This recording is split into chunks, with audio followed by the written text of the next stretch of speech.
So welcome everybody to Hope University and the Chapel of the University. This is the third of our series of 7 talks guiding our thinking along the Synod process. And maybe it's the first time you've been here to Hope University, or the first time you've been to one of our Synod talks. You're most welcome, or maybe returning for the past number. And later on, we'll find out a number of the other talks are planned for January up until April. We're going to say the prayer now that's been guiding our prayer and discernment and our journey towards a synod gathering and beyond as we live out being a synodal church. Father, we thank you for the love that you have shown us in the gift of Jesus, your Son. We thank you for the gift of the church, through which you show us that you are always with us and are always at work in our lives. As we journey to Synod 2020, help us to become the church that you are calling us to be. May your Holy Spirit be powerfully at work among us, strengthen each of us, and guide Francis, our Pope, and Malcolm, our Archbishop. Help us to respond to the challenges of our times in new ways, to bring your love to all our sisters and brothers. We make this prayer through Jesus Christ, our Lord. Amen. So it gives me great pleasure tonight to welcome Stephen Davies as our speaker tonight, originally from St Joseph's in Penkirk and studied at Carmel College. After studying theology at Oxford University, he spent his life really serving the church in a number of different capacities, and his contribution goes well beyond these shores as well. First starting ministry in university chaplaincy, and that was a great grounding really for the next step in his journey, which at the time we were thinking about how we may connect in a better way in our diocese with young people. And so what became Animate, really, Steve was one of the founding people that made that happen. Put a lot of the building blocks in place. He arrived at Low House as a team leader without a team, and he came to develop what is now Animate. So the diocese, we owe him a great debt of gratitude for building that enterprise. After leaving Animate as a team leader, he spent 7 years then to lead CAFOD's programme working with young people. He's co-founder and trustee of Million Minutes and vice chair of the Archbishop Romero Trust. He's also still actively involved in the diocese, particularly through our youth pilgrimage to Lourdes, taking 500 young people to Lourdes in the summer. And if that's not enough, in his spare time, he also has a job. Happily, this brings him back to the diocese very often, to Freshfield. He's the fundraising and communications director for the iconic red boxes of Missio and Mill Hill Missionaries. Synod listening process and the proposals that are being generated at this time have really surfaced a great desire as a community to serve better our young people and to help them to have a leading role in our church. I'm sure this talk will help us to look at the complex landscape of young adults in a more informed way. So a big welcome to Stephen. Thank you for being here tonight.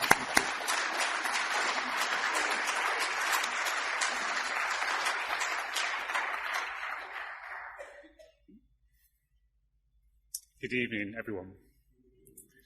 And thank you for this opportunity to speak with you and to share in this exciting process, which is Synod 2020. In many ways, Liverpool still feels like my diocese. And as many of you know, and as Father Stephen just said, Liverpool is my home in terms of where my faith has been developed over the years. Lourdes, for over 20 years, has been a huge part of my life, and it's a privilege still to go to Lourdes each summer with some of those young people who form part of this incredible diocese. And I'd say the diocese is where my faith was first nurtured and nourished and developed, and it's led me to work within the church for so long, and as well as working for it to belong to it. And it's an honour to be here this evening. It's also a privilege to be asked to be an observer as part of Synod 2020, working across... Just wait a second and see if the slides catch up at some point. There we go. Working across England and Wales, I get to see many different dioceses. And one of the things that I've noticed is that some dioceses are very obviously trying to grapple with the future of our church and what it's going to look like. Others aren't there yet. Some dioceses even feel like they're managing decline. Synod 2020 feels very different.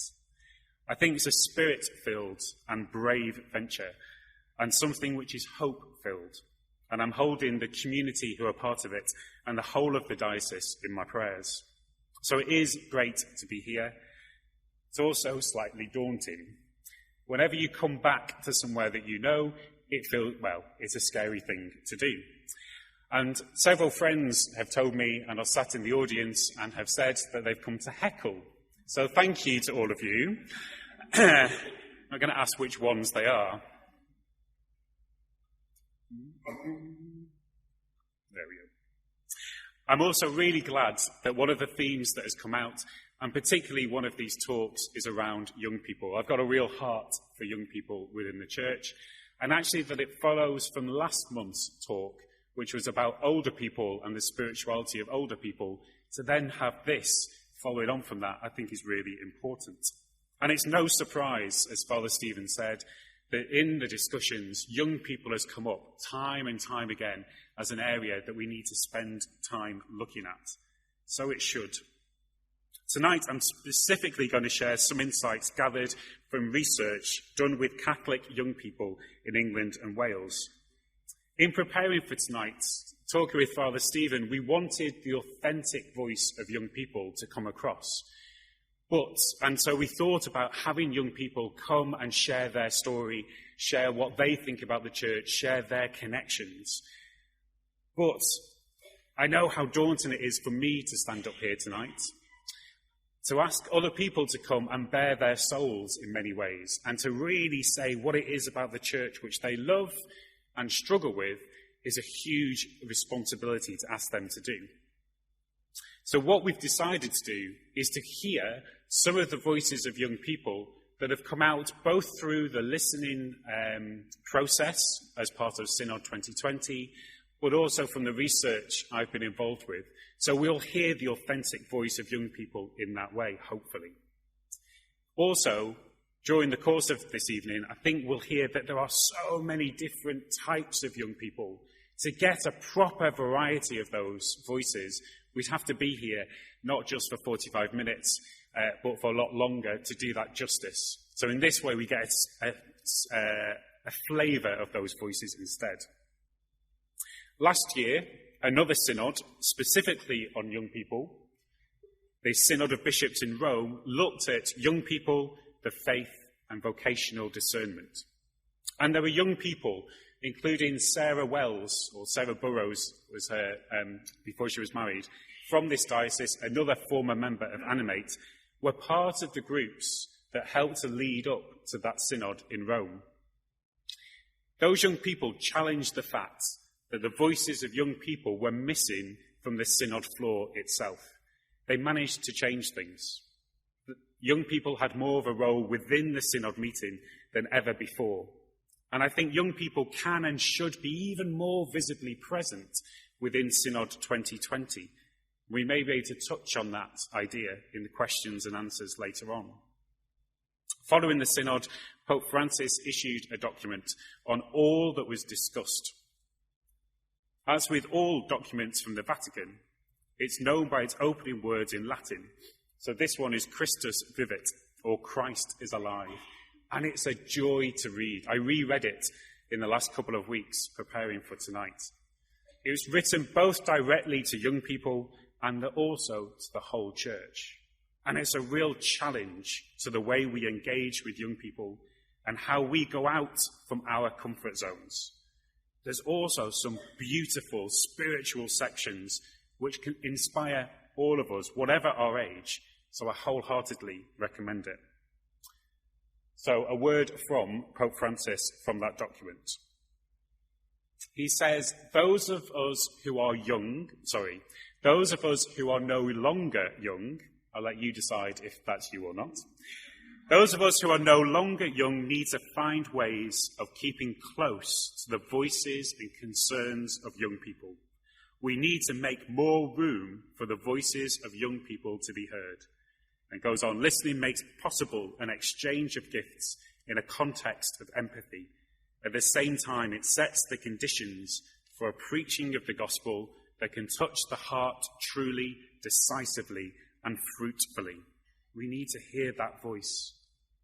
And I'm hoping that tonight will encourage you and also the Synod as a whole to engage with, to speak with, and listen to more young people from within the diocese.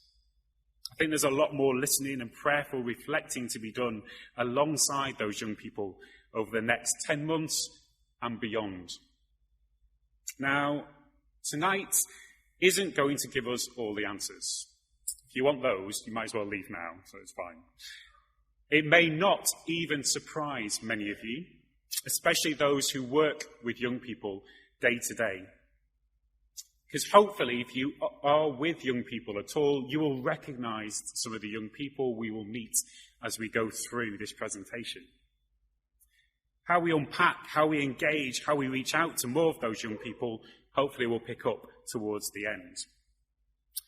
But as we get into the research, in the document from the Pope, he also reminds us,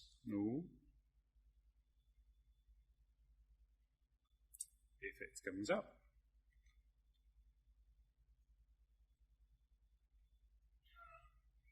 yeah. Oh, there you go, it's come up now. There's one there. Marvellous, thank you. He says, so the Pope says, youth is not something to be analysed in the abstract. Indeed, youth does not exist. There exist only young people, each with the reality of his or her own life. So on that note, let's analyse youth in the abstract, because that's what we're going to do for the next part. But we're also going to try to understand something of the complex reality of Catholic young people. In 2009, I was involved in a piece of research into Catholic young people in England and Wales. Most research about Catholic young people tends to be from the United States. And unsurprisingly, young people and even Catholicism feels quite different between the United States and over here in England and Wales. So we did some research. Coming up to 10 years on, and with the Synod on Young People planned for last year, 3 of us, working as Camino House, decided to try to repeat that research, map any changes, and offer it to the Catholic community in England and Wales, as well as to those bishops and others who were going to the Synod on our behalf of the community here. We did this in conjunction with the Catholic Youth Ministry Federation, or SYMFED. And you can get much more about the research. It's all freely available online at caminohouse.com if you want to look in more detail at anything that I say. We wanted to look at the reality of these people whom we consider Catholic, so as to better help us work with them in a church context. It's easy to generalise. It's easy to think we know who we're trying to reach out to or what we're engaging with. Sometimes we need to step back so as to check if our assumptions are true. Is the person the bishop meets at confirmation a true picture of the majority of young Catholics? Or those who go to Lourdes? Who are the young Catholics we rarely come into contact with? To help us answer these questions, beyond just demographics and sampling, the survey inquired about 4 main areas. The first was the lives and relationships of young people and their support networks. The second was the social concerns and activism of young people. The third was the religious beliefs and attitudes of young people, particularly with respect to Catholicism. And the fourth was the behaviours, experiences and practices of young people around Catholicism. In terms of the research and the research method, the fieldwork took place in September 2017, was conducted online, and we aimed for 1,000 completes as a minimum. In terms of sampling, we're really keen to ensure that we listened to the voices of those young people who would normally not be heard within the context of active, engaged Catholic life. This echoes the call of Pope Francis to go out to the peripheries in order to renew the centre. Panel participants, reflective of the general population, aged 15 to 25, were invited to participate. Those who actively selected Catholic or Roman Catholic went forward into the survey, and we've labelled them as self-identifying Catholics. But our experience as youth ministry practitioners, as well as evidence from our previous research, would show that many young people are not comfortable with a fixed religious stance. So, excluding all of those who choose another religious identity, Christian or otherwise, we asked a follow-up question to those who had selected, I don't describe myself as any of these things, or I don't know, I'm not sure. Ooh. If these respondents said that they came from a Catholic family or they go or went to a Catholic school, we also recruited them into the study. And we put them as non-identifying Catholics, as long as they didn't identify as another faith, another Christian denomination, or they didn't want anything to do with religion at all. It's important to say at this stage that the differences between these groups on most themes are negligible. But there are some distinctions, and in the research we make sure we point those out where we can. In terms of the 1,005 young people, 60% were recruited directly by stating that they were Catholic or Roman Catholic. So why did we include these non-identifiers in the study? Well, 60% of them said that I come from a Catholic family, 40% said I go to or went to a Catholic school and didn't say they were another denomination or faith or an atheist. Half of them attend Mass at least irregularly, so a few times a year, things like Christmas and other times. 19% attend at least monthly, half of these attending at least weekly, yet they don't see themselves as Catholic. 2/3 say they've had a spiritual experience, over half of them say that they pray, 3/4 say they believe in something transcendent or aren't sure, and they all reject the idea of wanting to have nothing to do with the church or religion. There's a lovely quote from one of the interviews. As well as the online work, we did have some interviews with groups of young people to get a better sense of who we were talking with. And this quote is, sadly as she says it, well, I've been brought up Catholic. I wouldn't consider myself like a practicing Catholic. I think it's very personal. It's not something like, I'll go to church and I'll be involved. I try. So I try and involve spirituality in myself, through what stuff I do in real life. It's not like I feel the need to go to church and prove I'm a Catholic or prove I believe. It's very personal. And what about the self-identifiers? Presumably those that say they're Catholic are all definitely doctrinally orthodox. Well, half of them say, I consider myself Catholic, but it's not especially important to me to go to Mass regularly. An additional 9% say, I don't take part in any particular church or religion, but I don't have anything against religions in general, and these people self-identify as Catholic. 39% choose a human description of Jesus, so not Son of God, but a more human equivalent. Just 37% said that following Catholic guidelines about their personal lives had importance to them. These are actually trumped by the 47% of those who don't self-identify as Catholic, who felt that following Catholic guidelines was important or very important. So, what are the implications?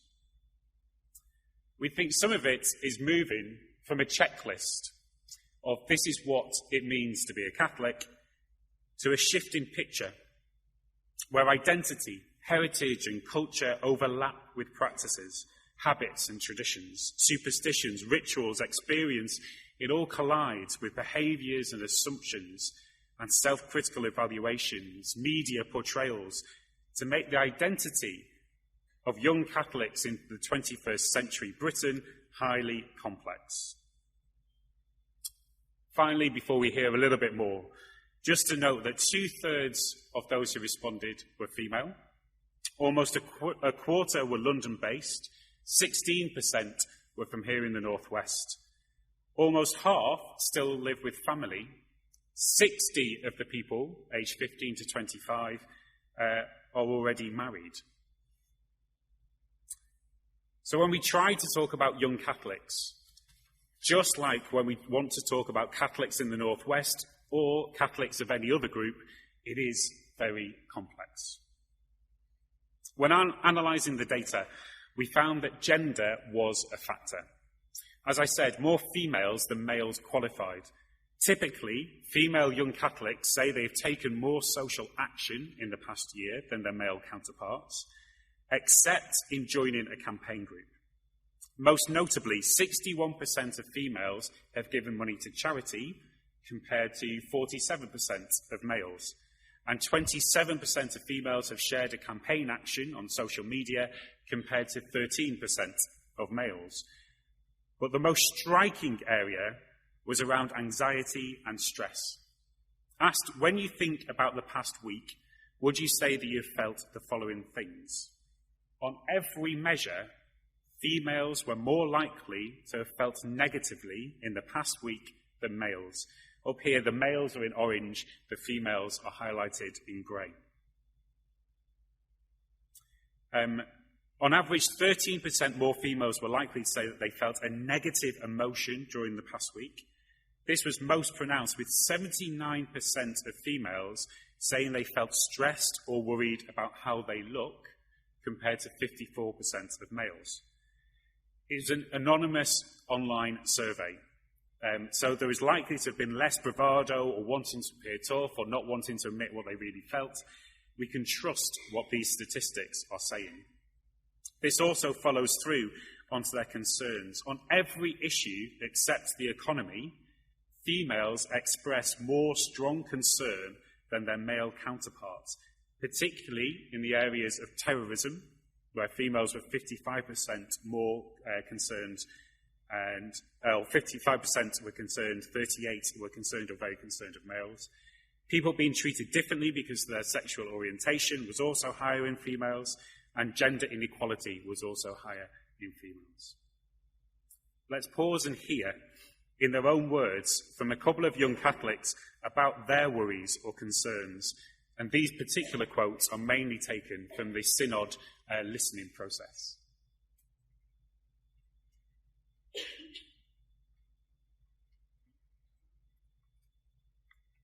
The thing that causes me concern or worry is not being accepted by society at university. This is due to massive changes, moving away from home and the people that I know.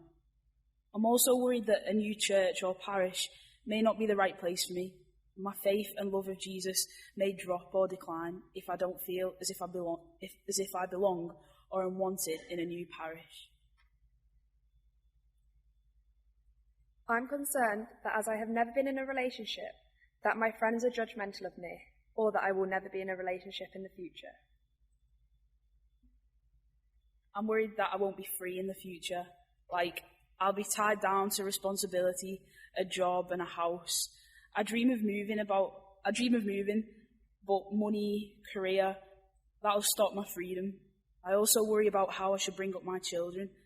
I love Jesus, he was kind to all, and he taught me how to love through my mum. However, there's conflict between me and my mum now due to different beliefs. I side with Jesus, whilst my mum sides with the church teachings. Thanks, Kira and Lucy. There's a broad range of concerns that come out whenever we talk to young people about what they're doing and how they feel. that broad range of concerns, but thankfully on the whole, young Catholics feel that they have support. 87% agree that they have people in their life who set a good example of morals and values. It's really good. 86% agree that they feel valued by their family. 83% agree that there are adults to turn to for advice or when they're worried. So when we think of the role of, for example, leaders in Lourdes or leaders at church, chaplains in schools, it's a really important role they have. 82% agree that they receive help from adults in achieving the things they want to achieve. And also 82% agree that they are valued by their friends. These are really good statistics. To investigate a bit more closely the process of decision-making, we asked the group to describe how they make important decisions. Only 8% will talk to someone from church, which perhaps isn't surprising, but in the wider mix of things, it's the lowest physical discussion option that was chosen. Grandparents, boyfriends, girlfriends, siblings, etc., all ranked higher. The only thing that ranked lower than talking to somebody at church was talking with somebody they'd met online to help them to make a decision. How do we ensure that there are key figures available who young people trust and can turn to? The Pope, in the document after the Synod, has a whole section on leaders and mentors, something which would be well worth the Archdiocese thinking about, how it can develop mentors with young people going forward. And going further, only 9% say they would consider their religion or beliefs when making an important decision. There's a substantial part of Pope Francis's document, Christ is Alive, which deals with discernment. It's not unsurprising, given he's a Jesuit, and discernment is so key to their spirituality. However, how might we show the benefits of discernment for young people? In Lourdes, the coach I go with has been using the examen prayer in each night in Lourdes over the last couple of years. One small part of discernment and helping to make decisions about how we live our lives. And so what drives and motivates young people? What do they hope their lives will be like? And what then do they expect their lives to actually be like? Unsurprisingly, there's a gap between how they live their lives and how they think their lives will be in the future. So let's look at their aspirations. When asked, when you think about what you would like your life to look like in the future, which are the most important to you among the ones listed below? Mainly, it's about happiness and it's people-centred are the answers. Interestingly, to be famous has dropped right down compared to when we did this survey in 2009. So many young people at that point, one of their top aspirations for the future was to be famous. It's dropped down. And if we zoom in on wanting to help others, that's increased. To be happy, to be married with a partner, to have close friends, to have children, were all also in the top 4 in 2009. But to help others has jumped up from 9th place, pushing lower, wanting to own a house, living in a safe environment, having lots of money, and having an important job. So, helping others seems to be something that people are wanting to do. Although it does seem to be aspirational. They expect to give more money to charity and help others in the future, but not right now. Now, whether this is also connected to young people and having money, having disposable income, but also we're still facing the economic climate that we're in. Just look at how many food banks there are around us. Money isn't there for many of our young people to be able to give away. Throughout the survey, we also asked about beliefs, including what Catholics should believe, and some questions about their own beliefs and the relationship of belief to the world. Asking which of the following is closest to your personal belief, we have a distinction between those who self-identified as Catholic, those up here who are in blue, and those who didn't, who are on here as green. Not surprisingly, there is a difference. Although across both groups, a fairly high number are unsure if they believe in God, yet also note the relative smallness of how many say they are actually an atheist. Of those who said they are Catholic, there are about 30 of the 1,005 who would say that they're an atheist, and about 104 of those who didn't self-identify, which, in the grand scheme of things, are quite low numbers. Compared to 2009, there seems to be a decline in those who aren't sure, and an increase in spiritual belief. Even more interestingly is the increase in the orthodox belief. So the belief in God as a creator and someone who's still active and, the creator-sustainer model. Across the whole survey, inclination towards religiosity has increased over time. And now, the figures you've all been waiting for. Mass attendance. And the big news is that amongst self-identifying Catholics, it's been looking relatively healthy. Of course, we're keen to know why those who aren't attending church or attend occasionally or never choose to do so, why aren't they? And these phrases I read out are definitely verbatim of what they said. Things like, parents stopped going, not got enough time, I ain't that religious, own responsibility and life gets in the way, I didn't do brownies anymore. There's not enough time, and the people were rude to me about not attending every week, so I feel excluded when I attend occasionally, so I decided not to go. I don't think you need to go to church to talk to God. A wide variety. The top 5 reasons for no longer going to Mass, in reverse order, are: I moved, I grew up, I believe less than I did, I left school, or it's about being too busy or not having the time. Does this echo with the reasons whole swathes of Catholics of all ages are not attending Mass, or at least not as frequently as they were doing? While we process some of that, let's hear from the actual voice of some young people to give us a further snapshot.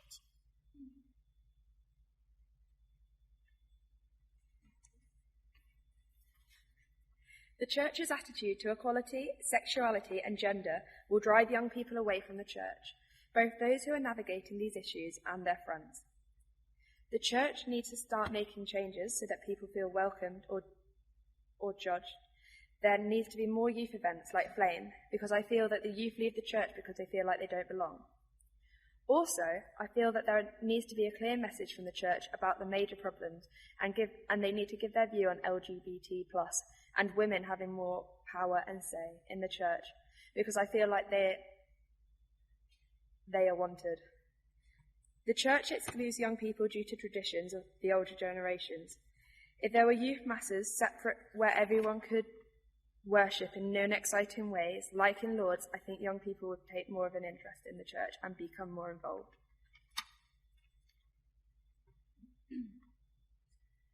I think the Church doesn't always appeal to teenage people. To me, my view on church was you go in, you sit down, and you listen to a priest. It wasn't ever fun for me as a child, apart from when I did brownies, and then it was quite fun, quite involved with the church. For teenagers, there's nothing really there for them to make them want to go. Even if you're interested in going, there's a church near me, and there's just a building. There's nothing outside to say, come in. It's just a building.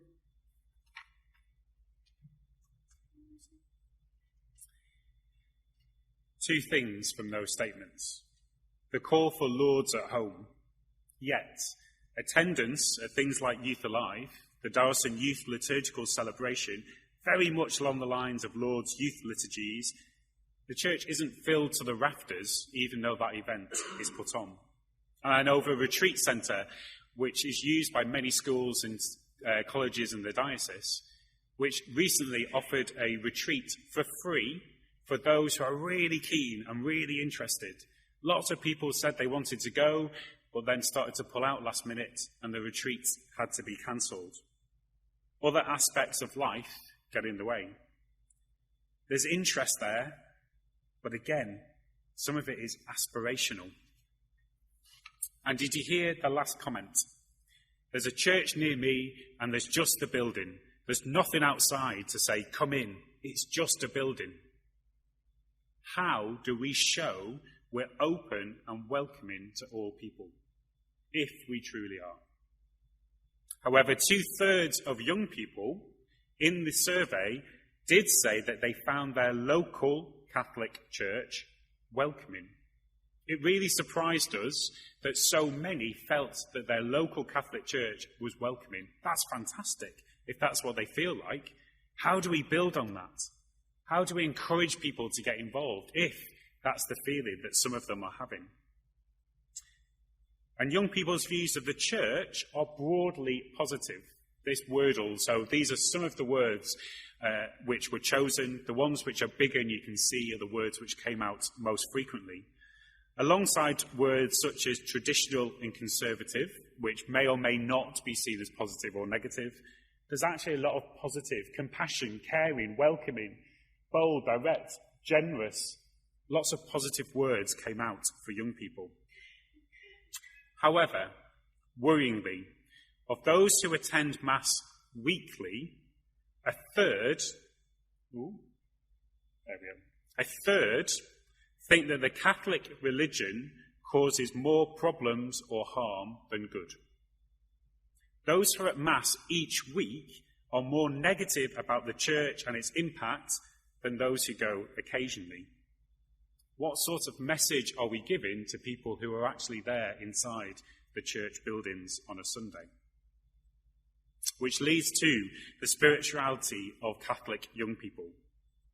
We discerned 4 approaches to their spirituality: a sense of the presence of God, an awareness of the Holy Spirit, a sense of being forgiven by God, confidence to commit your life to God, a healing experience, a feeling of peace during a church service.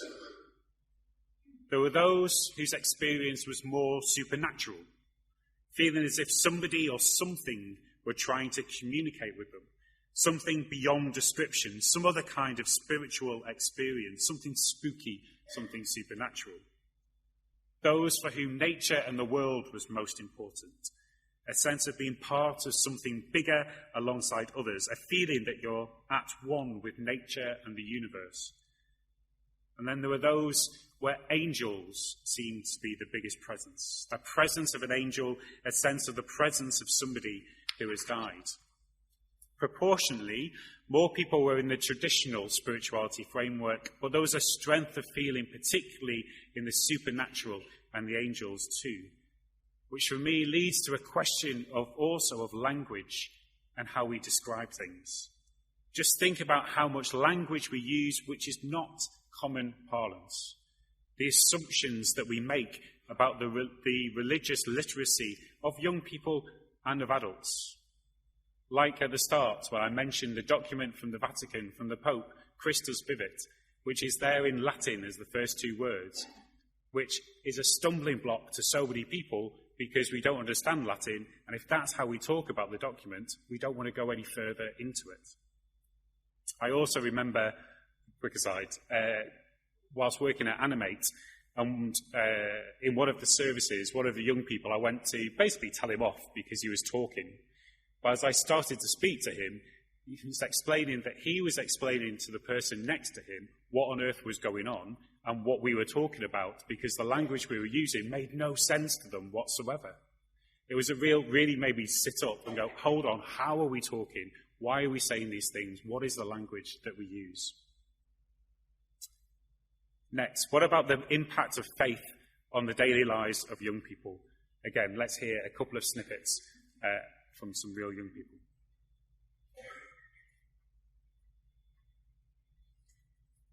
I think it's quite difficult to follow all of the rules of the Catholic Church in modern day, especially things around the law which contradicts and relationships that contradict. So I think the Church and society both need to adapt around each other. It's obviously going to change. We're evolving differently than it was, but I still think the faith we should keep. The Bible goes back a really long time. It's hard to use that today when it's so different. But the key beliefs, be kind to everyone and help one another, that we should keep. I think the Catholic faith Most of its beliefs come from the Bible. I don't think it should be changed because regardless that the Bible was written so many years ago, if you're saying, well, the Bible needs to evolve, it needs to change, you're saying God's word, which is eternal, needs to change. There would be no point in worshipping a God who changes his mind every few centuries or whatever.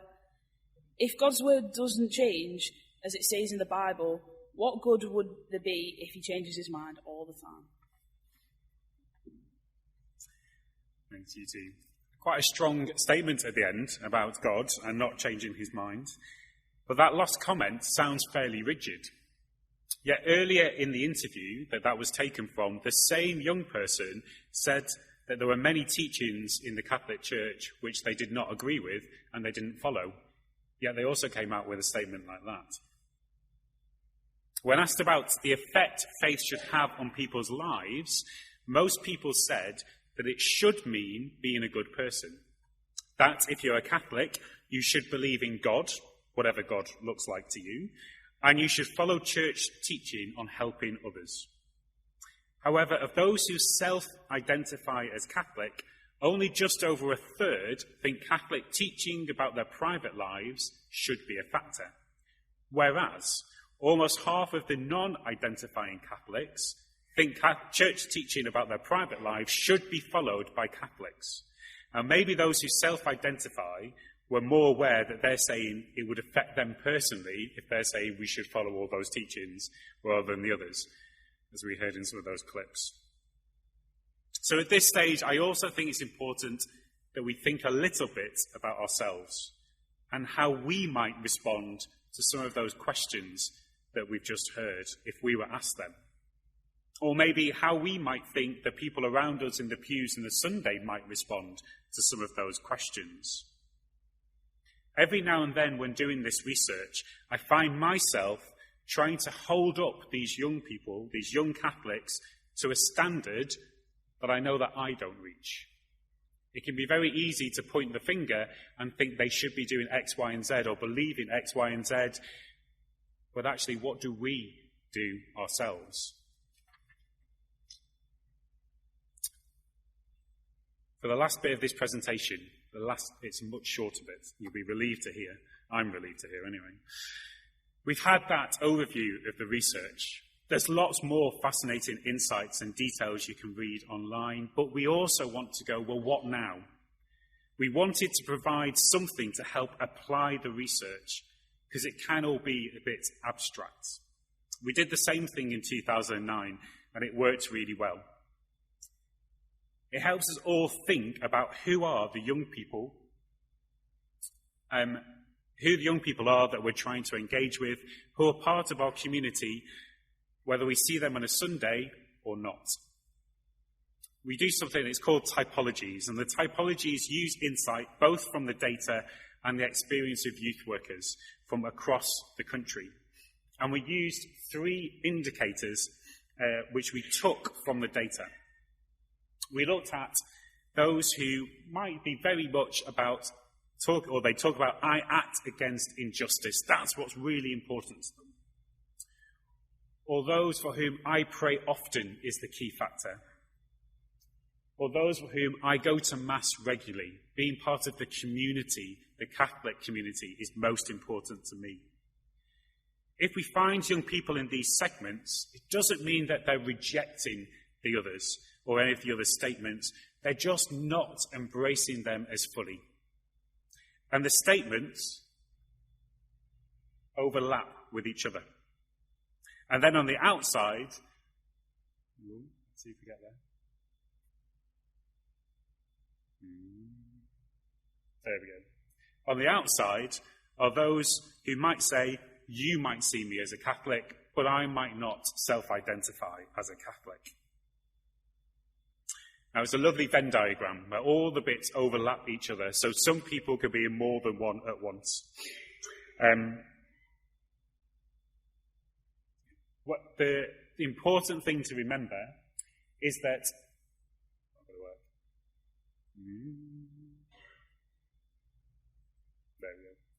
the important thing to remember is that these aren't stereotypes. They're examples.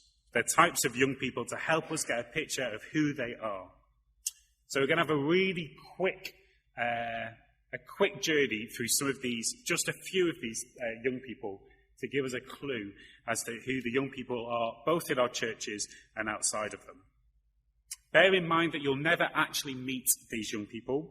You'll meet people like them, or that will remind you of them.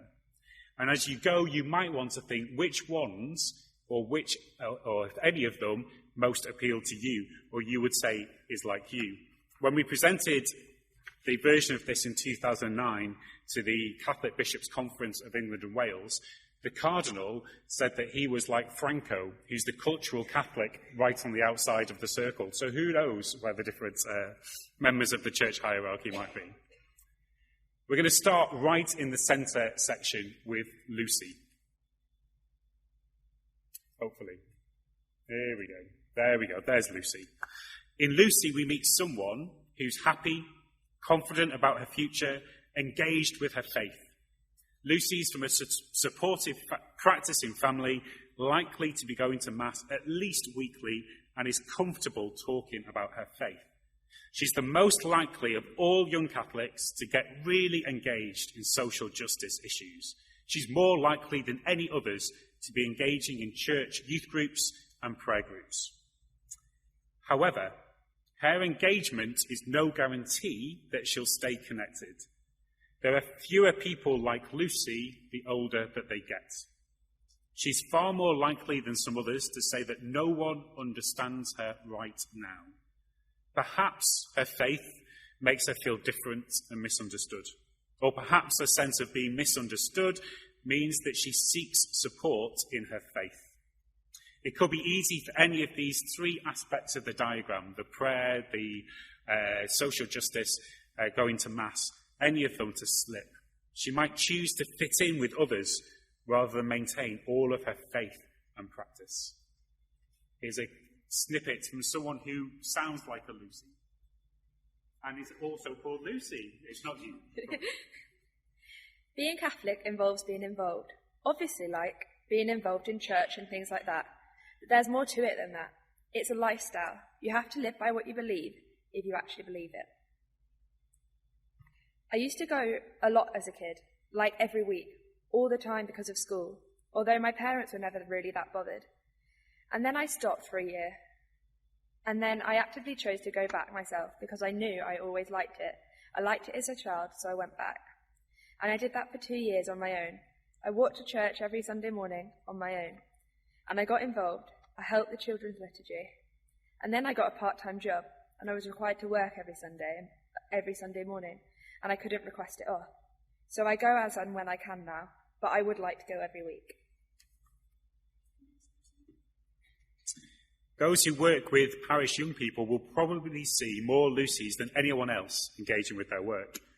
And yet, where she stands represents only 7% of the young Catholics we surveyed. Whereas, in the outside section, with Caitlin, Alice and Jacob, we see nearly half the total group. There are many young people in Caitlin's section of the diagram who used to go to church. They stopped due to busyness, family moves, simply feeling they grew out of it. And in fact, there's very little actual active rejection of the church anywhere on the diagram. Caitlin's Catholicity is largely irrelevant now. She probably does not identify as Catholic and does not describe her family as religious. They're the most likely group to be unsure about whether they believe in God or a spiritual power. They're the most likely to say that Jesus never existed. They're likely to see the church as traditional and established, but there are many touch points with spirituality, even if they use different language. A quarter say they've experienced something spooky or supernatural in the last year. Anyone working in a school context will immediately recognise this group. There are many varieties, but our Jacob that we've drawn up is Polish and a cultural Catholic. Alice is spiritual but not religious, and generally they're all just like their non-Catholic peers. The challenge for us is making and maintaining the connections. How do we stay comfortable on this periphery and remain there for as long as necessary without feeling we have to move Caitlin to another place?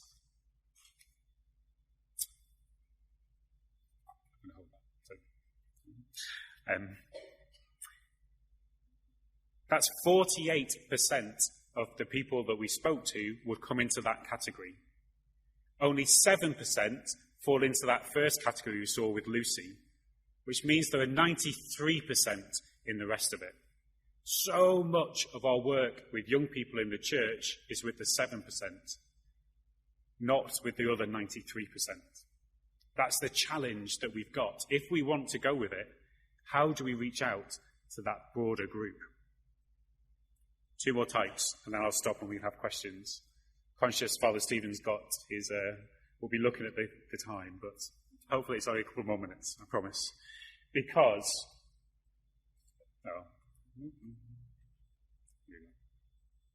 moving further into the mass-going section of the diagram, we meet Anna and Greg and Esther. In many ways, Anna is like Caitlin, who was on the outskirts. She's quite laid back. She's the most relaxed of her peer group, with very few worries, but she happens to be going to church regularly. Her family is perhaps quite comfortable. There's been little exposure to pressures in life, so connection to social justice just isn't very relevant.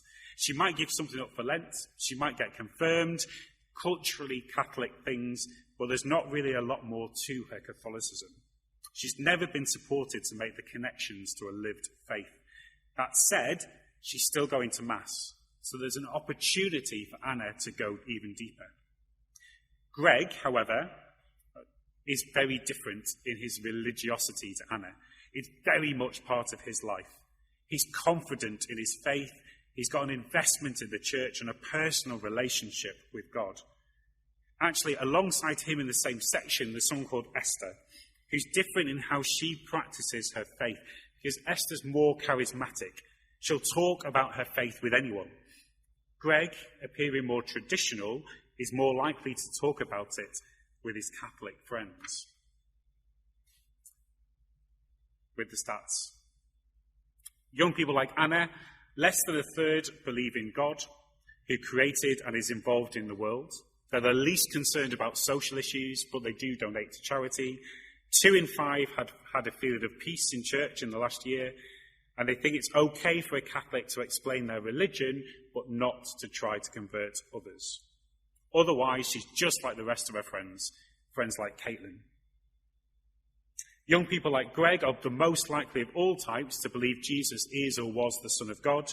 They're the most likely to email or write to their MP. We don't know about what.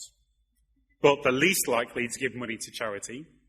They think that to be a Catholic, you should go to Mass and confession and follow all the church guidelines about their personal lives. And almost half of them talk to their family at least a few times a week about God or religion. So that's just a brief introduction into those 8 sections and the 12 types of young people. The document suggests to hold on to the notion of the peripheries existing everywhere, of young people on the margins, and of our need to find ways to engage them wherever they are. It's best not to assume that just because young people next to each other are on the diagram that they get on really well. They can be quite different, and people on the outside could get on just as well with people on the inside. To end, I want to share with you a direct quotation from one of the interviews. When I heard it again, when preparing for tonight, it deeply saddened me and reminded me that actually there are some relatively obvious things we need to do to be the welcoming community we think we should be. So the final quote.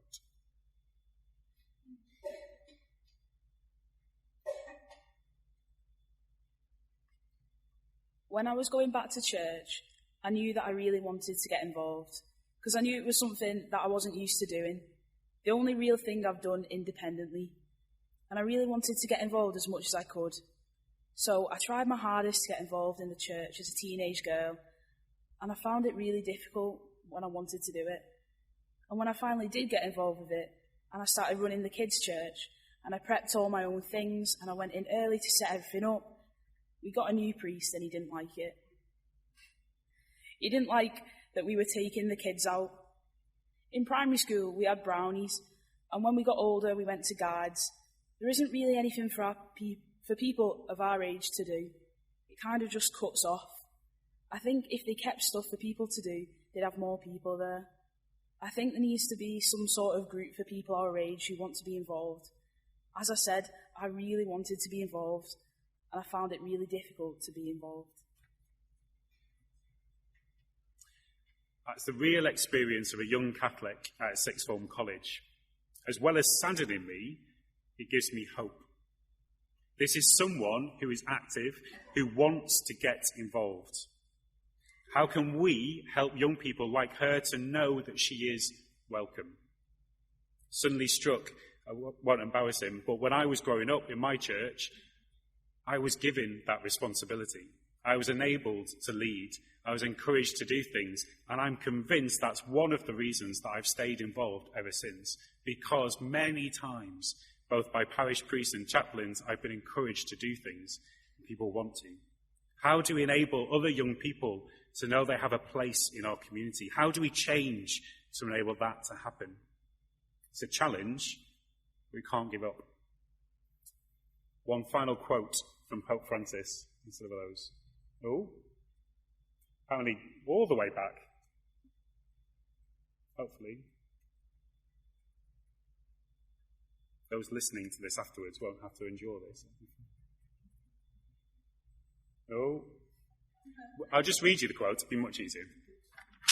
The Pope says, "Room should also be made for all those who have other visions of life, who belong to other religions or who distance themselves from religion altogether.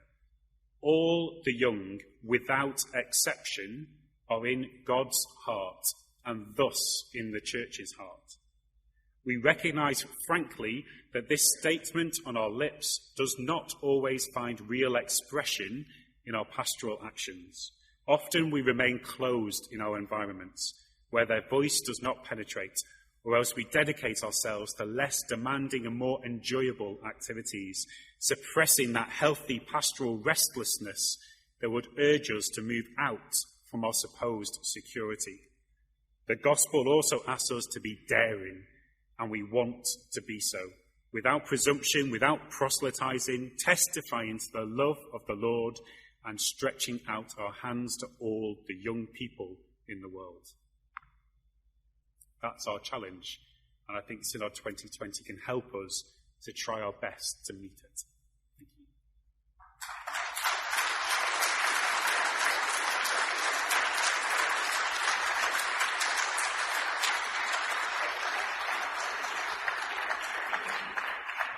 So thank you to Stephen, thanks to Lucy Kira as well. We've got a few moments now to maybe chat with the people next to you. Maybe there's a lot to absorb, and maybe lots of those young people in the typologies might remind you of yourself or somebody else in your community. And so maybe just a couple of moments now to chat amongst yourselves, and we'll invite some questions for Stephen to answer.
Can you remember three thoughts? Okay, so you just had a moment just to connect, and Paul is going to run around with a microphone. So if there's any comments, well, what we'll do, I think we'll invite 3 questions or comments, and then Stephen will respond to those. So does somebody want to... Dennis down here, you have to running Paul, so Dennis wants to say a word. So I'll have one, and then we'll have a couple of other people as well. Dennis Backledge, and I'm parish priest in St. Francis Saviour's. I love that phrase of Francis he came up with at the end, a healthy pastoral restlessness. Give me a tip or two, Steve, please. Thanks, Dennis. Anybody else? Somebody at the back there, just a third person in there, hand shot up. Hi there. I really enjoyed the talk and accept that the statistical findings of the sample that you chose. However, my experience as a mother and as a person who's worked a lot with young people, there's 2 issues which feature in their reluctance to become involved with the Catholic Church. One is the Catholic Church's persistent hostility to the LGBT community, which young people today do not understand at all. And the other is the non-addressal of the terrible scandals that have rocked the church and which have permeated media portrayal of the church. I'm just wondering what you thought of that. Thank you. And the person just in the row behind. Hi, thanks very much. It was a very interesting talk. I'm very conscious that the Catholic Church is increasingly ethnically diverse in England and Wales. So I was just interested to find out if there were any differences amongst young Catholics in terms of ethnic backgrounds or people from immigrant families, as they are a very big part of the church now. Thank you very much. Let me think where to go first. That phrase about from Pope Francis about a healthy pastoral restlessness, it's true. How do we do that? How do we actively encourage it, enable ourselves to have that pastoral restlessness? And it's hard, and I find it hard. One of the charities I'm involved with, Million Minutes, it's all about young people. And one of the projects that we do is called Courtyard, and it's about looking at your parish boundaries, not as the church building and those who come, but actually looking at the geographical boundaries and knowing that we are that presence within that whole area. And it encourages volunteers to come together from within the parish and to look at what is going on for young people, what are the social needs, but also to get out there and to walk around in pairs and to do detached youth work, supported to do it, to go and meet with young people. It would scare me, it would petrify me to do that personally.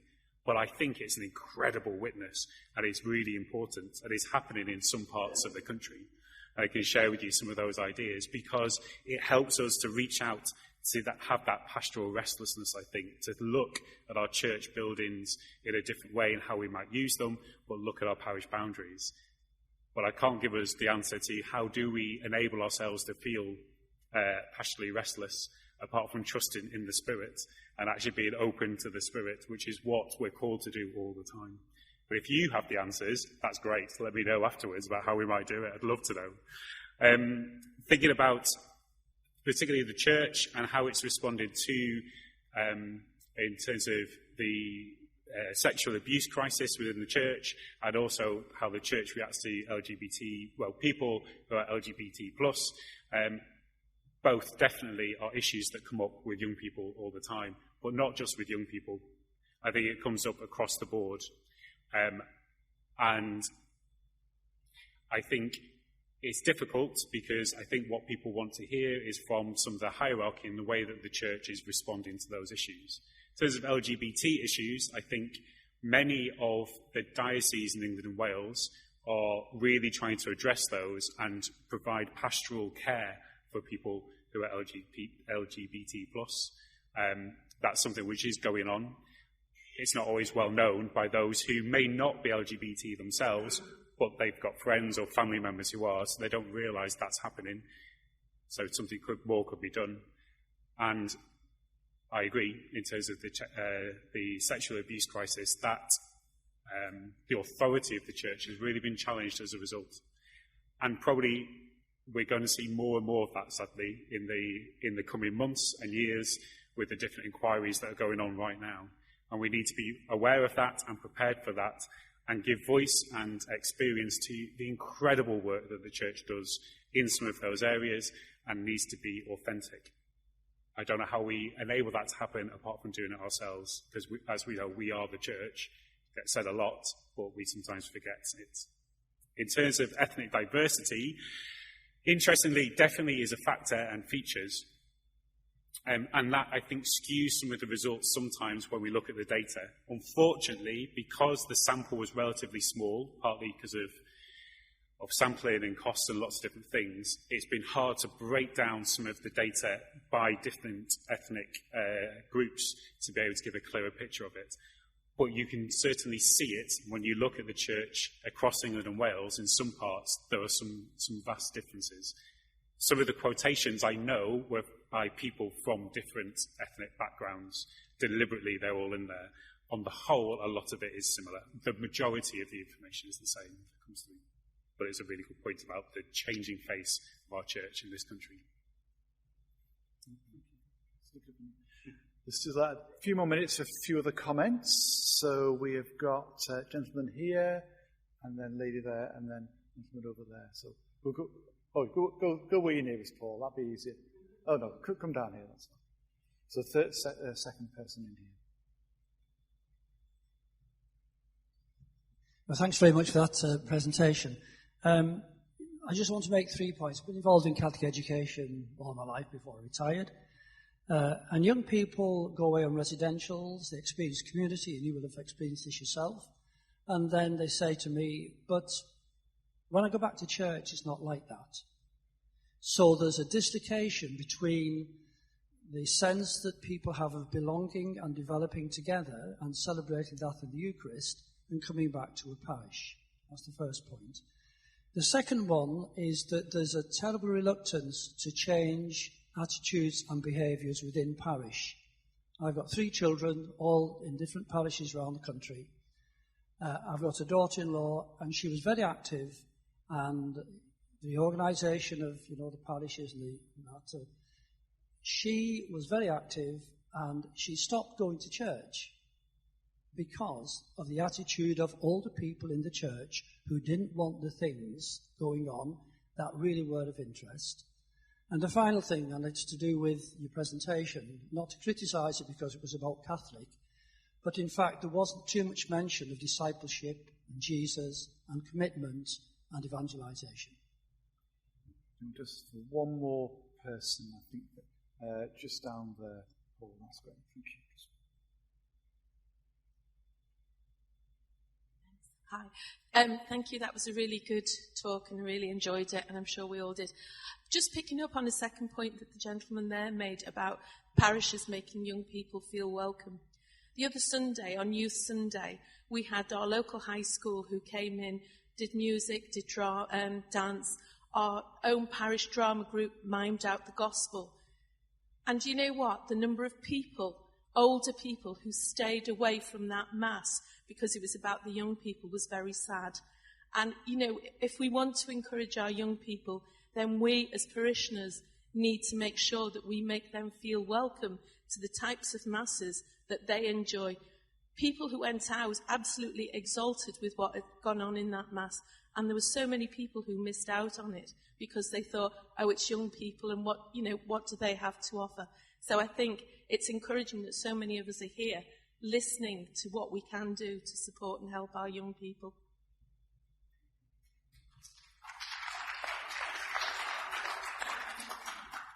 Here to what you just said.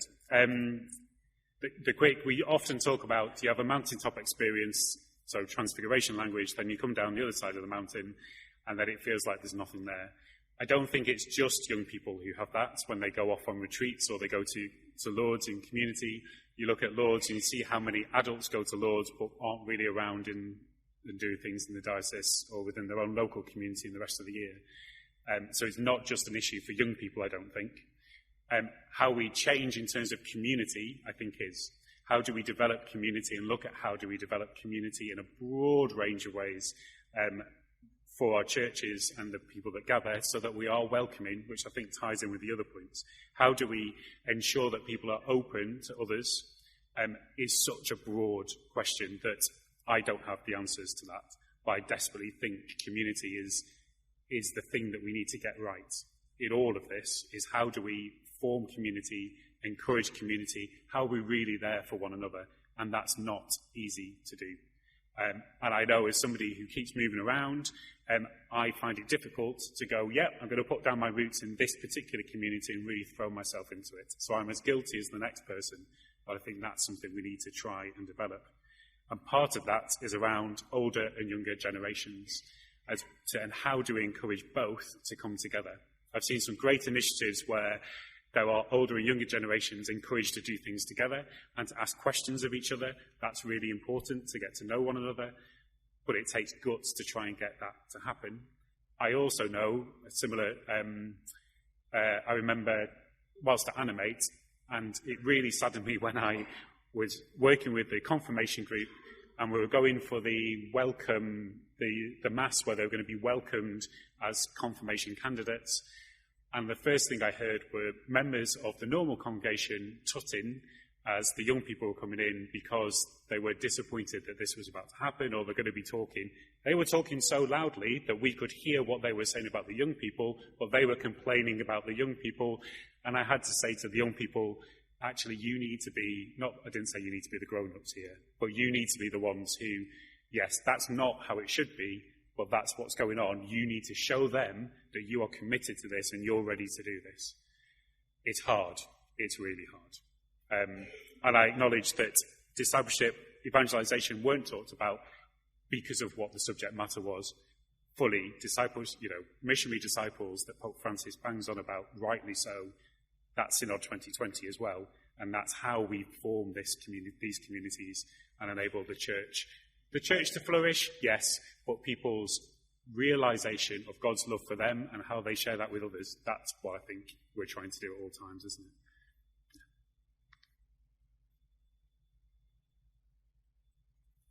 We could go on and keep on asking the questions. I suppose part of being here on these evenings is it does surface so many other questions that we didn't even come in with at the beginning. I think what I've received from Stephen's talk tonight is those typologies of young people, and young people I know here at university and other young people in my own community, and young people I simply don't know, haven't got to know, the 93% who are there and who we want to care for and want to connect with. And keeping that thread alive of faith that Stephen is trying to help us to understand tonight.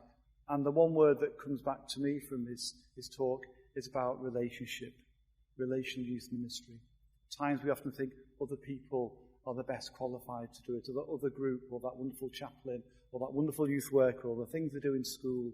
But really it is simply about relationships, grandparents, grandchildren, mothers and fathers, elders in our community, connecting with young people, and being a community that really does have a heart for young people, making a choice for young people, and understanding the complexity of young people's lives, the busyness that is there, but also the joy that young people have in serving others. The Faith in Action Awards, I think, now have 1,000 young people in our own diocese serving in that way. And that's something that we can certainly rejoice in. But thank you to Steve for offering us a very complex picture, one that's maybe difficult to understand, but one which we can go away from tonight, maybe just a little bit more informed, so that we can make the changes that might help us personally in our own lives, maybe to connect with that young person we haven't done already, and maybe to inform our own communities of how we can be a more welcoming, a more serving, and a more enthusiastic community, so that young people become a top priority in all our 120 parishes in the diocese. So once again, Stephen, thank you very much for being here tonight.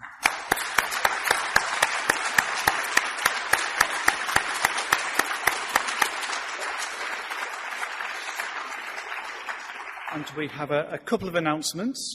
They were previewed before, so hopefully... so the night prayer is over there at 9 o'clock. You're very welcome to stay around for night prayer. There's a bit of a time after the talk in a couple of minutes for people just to go to their cars, whatever, or to stay for night prayer. It's very optional, but you're very welcome to just join us in prayer. And then John Sullivan is going to give us a trailer for our next talk, which is in January. So thanks, John. So a trailer for the 13th of January. When you become a mum or a dad, on that day, everything changes in your life. Forever. Irrevocably. What changes? Your days and your nights, especially your nights. I used to have to get up several times in the night when our children were little. I still have to get up several times in the night, but not for the same reasons. Your hopes and your fears change. Your agenda changes. This is true for all parents, but for Christian parents, there is the faith dimension, its expectations, responsibilities, challenges that stretch us and deepen us. In the next event, 13th of January, I want to tell you get 2 speakers for the price of 1. You get a woman and a man. You get a mother and a grandfather. You get a young person and an old person. You get a scripture scholar and a Christian educator who's worked in schools, universities and parishes. Dominica represents the present and the future generations. The other speaker represents the past. She's good looking, and between us, we're going to address 3 questions. What does Scripture teach about faith and the family? And that's what Dominica will deal with. And she'll have some surprises for you, I promise you. And then I'm going to focus on what does it mean to call home the domestic church, and what foundations for faith can be laid in the family. I look forward to seeing you. Thank you.